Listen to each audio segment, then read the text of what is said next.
ತಾವನ್ನ sir. ಅವ್ರಿಗೆ ದೇವೇಗೌಡರ ಕುಟುಂಬಕ್ಕೆ ತಾವು ಆತ್ಮೀಯರಾಗಿದ್ದರೆ ಅವ್ರ ನಿಧನದಿಂದ ಸಾಕಷ್ಟು ಅವ್ರ ಅಭಿಮಾನಿಗಳಿಗೆ ಜೊತೆಗೆ ಕಾರ್ಯಕರ್ತರಿಗೆ ಜೊತೆಗೆ ಅವ್ರ ಕುಟುಂಬಕ್ಕೆ ದೊಡ್ಡ ನಷ್ಟ ಉಂಟಾಗಿದೆ ಸರ್.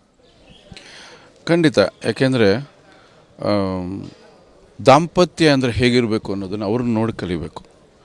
ದೊಡ್ಡ ಪ್ರಧಾನಿಗಳ ಶ್ರೀಮತಿಯವರು ಸ್ವಲ್ಪ ಕೂಡ ಅಹಂ ಇಲ್ಲದೆ ಎಷ್ಟು ಸರಳವಾಗಿ ಮನೆಯಲ್ಲಿ ನೋಡಿ ಯಜಮಾನರು ಪ್ರಧಾನಿಗಳಾಗಿದ್ದರು, ಮಗ ಮುಖ್ಯಮಂತ್ರಿ, ಇನ್ನೊಬ್ಬ ಮಗ ಮಂತ್ರಿ, ಸೊಸೆ ಶಾಸಕಿ, ಇನ್ನೊಬ್ಬ ಮೊಮ್ಮಗ ಸಂಸದ, ಇಷ್ಟೆಲ್ಲ ಅಧಿಕಾರಿಗಳು ಅಲ್ಲಿದ್ದರೂ ಕೂಡ ಅವ್ರು ಯಾವತ್ತೊಂದು ತೋರಿಸ್ಕೊತಾನೆ ಇರಲಿಲ್ಲ. ತುಂಬ ಸರಳವಾದ ಹೆಣ್ಮಗು, ಎಲ್ಲರನ್ನೂ ಸಮಾನವಾಗಿ ಕಾಣ್ತಾಯಿದ್ರು, ಪ್ರೀತಿಯಿಂದ ನೋಡ್ತಾಯಿದ್ರು. ಯಾರೇ ಮನೆಗೆ ಬಂದರೂ ಕೂಡ ಊಟ ಮಾಡಿಸ್ದೆ ಕಳಿಸ್ತಾ ಇರಲಿಲ್ಲ. ನಾನು ಸೂರ್ಯವಂಶ ಮಾಡಿದ ಮೇಲೆ ಅವ್ರ ಪರಿಚಯ ಆಯಿತು ನನಗೆ.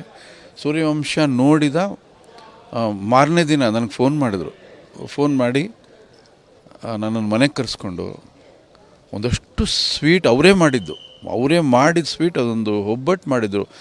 ಅದರಲ್ಲಿ ಬೆಲ್ಲದಲ್ಲಿ ಎಳ್ಳು ಎಲ್ಲ ಹಾಕಿ ತುಂಬ ವಿಶೇಷವಾದ ಒಬ್ಬಟ್ಟು ಅದು. ಅದನ್ನು ತಿನ್ನಿಸ್ಬಿಟ್ಟು ಅಲ್ಲಿಂದ ಆರಂಭ ಆದ ನನ್ನ ಅವರ ಸಂಬಂಧ. ನಾನು ಯಾವತ್ತು ಈ ಕಡೆ ಬೇರೆ ಏನೇ ಕೆಲಸಕ್ಕೆ ಬಂದರೂ ಕೂಡ ಅಮ್ಮ ಇದ್ದಾರೆ ಅಂತ ಕೇಳ್ತಿದ್ದೆ, ಇದ್ದರೆ ಹೋಗಿ ಒಂದು ಆಶೀರ್ವಾದ ತೊಗೊಂಡು ಬರ್ತಿದ್ದೆ. ನಾನು ಹೋದಾಗೆಲ್ಲ ನನಗೆ ಊಟ ಕೊಡ್ತಿದ್ರು.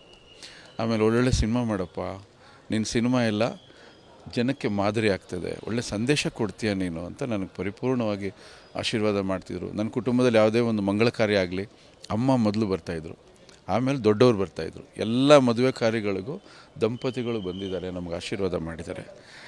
ಆಮೇಲೆ ಇಡೀ ಮಹಿಳಾ ಕುಲಕ್ಕೆ ಆ ತಾಯಿ ಮಾದರಿ, ಈ ಮಾತನ್ನು ಹೇಳೋಕ್ಕೆ ಇಷ್ಟಪಡ್ತೀನಿ ಸರ್. ಈಗಿನ ಏನು ಯುವ ಪೀಳಿಗೆಗೆ ಮತ್ತು ದಾಂಪತ್ಯ ಜೀವನದಲ್ಲಿ 72 ವರ್ಷ ಈಗ ಮುಗಿಸಿದ್ದಾರೆ, ಅದೆಲ್ಲೋ ಒಂದು ಕಡೆ ಪ್ರೇರಣೆ ಸರ್. ಯಾವತ್ತೂ ಒಂದು ಕಾಂಟ್ರವರ್ಸಿ ಇಲ್ದಂಗೆ ಜೊತೆಗೆ ದೇವೇಗೌಡರು ಶಕ್ತಿ ಹಿಂದೆ ಇದ್ದು ಸಾಕಷ್ಟು ಪ್ರೇರಣೆ ಆಗಿದ್ದಾರೆ. ಈಗಿನ ಯುವ ಪೀಳಿಗೆಗೂ ಸಹ ಪ್ರೇರಣೆ ಆಗಿದ್ದಾರೆ.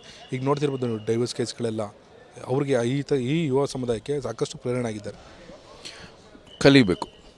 ಕೈ ಹಿಡಿದವನ ಜೊತೆಯಲ್ಲಿ ಕೊನೆ ಉಸಿರಿರೋ ತನಕ ಕಷ್ಟ ಸುಖ ದುಃಖ ನೋವುಗಳಲ್ಲಿ ಭಾಗಿಯಾಗಿ ಎಲ್ಲ ಪ್ರತಿಯೊಂದು ಪ್ರಯತ್ನದಲ್ಲೂ ತಾನೂ ಒಂದು ಪಾತ್ರವಾಗಿ ಆ ಏಳಿಗೆ ಕಾರಣ ಆಗಿದ್ದಾರಲ್ಲ, ಈ ತಾಯಿ ಇವತ್ತಿನ ಎಲ್ಲ ಹೆಣ್ಣುಮಕ್ಕಳಿಗಾಗಲಿ ದಂಪತಿಗಳಿಗಾಗಲಿ ಅವರು ಸ್ಫೂರ್ತಿ ಆಗಬೇಕು, ಮಾದರಿ ಆಗಬೇಕು, ಆದರ್ಶ ಆಗಬೇಕು.